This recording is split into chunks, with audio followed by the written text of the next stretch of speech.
Francis പാപ്പയുടെ സംസ്കാരം നാളെ ഇന്ത്യൻ സമയം ഉച്ചയ്ക്ക് 1:30 നടക്കും.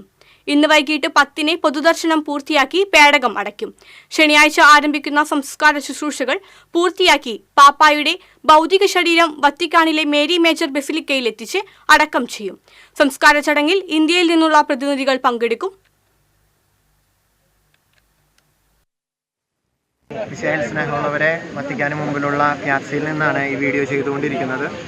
മാർപ്പാപ്പയുടെ ഭൗതിക ശരീരം വത്തിക്കാൻ ബസിലിക്കയിൽ കൊണ്ടുവന്നതിന് ശേഷം 24 മണിക്കൂറുകൾക്ക് ശേഷവും ഒരുപാട് ജനങ്ങൾ ഇപ്പോഴും മാർപ്പാപ്പയുടെ ഭൗതിക ശരീരം ദർശിക്കുവാനായിട്ട് ഇവിടെ വന്നുകൊണ്ടിരിക്കുകയാണ്. മാർപ്പാപ്പയോടുള്ള ജനത്തിൻ്റെ സ്നേഹം ഇതിൽ നിന്ന് നമുക്ക് വ്യക്തമാണ്. അവസാനമായി മാർപ്പാപ്പയെ കാണുവാനായിട്ട് ഈ ബസിലിക്കയിൽ വന്നിരിക്കുമ്പോൾ മാർപ്പാപ്പയ്ക്ക് വേണ്ടി പ്രാർത്ഥിക്കുന്നുണ്ട് എന്നുള്ളത് തീർച്ചയാണ്. പക്ഷെ അതിലുപരി മാർപ്പാപ്പയുടെ മാധ്യസ്ഥം തേടി പ്രാർത്ഥിക്കുവാൻ കൂടി ആഗ്രഹിക്കുകയാണ്.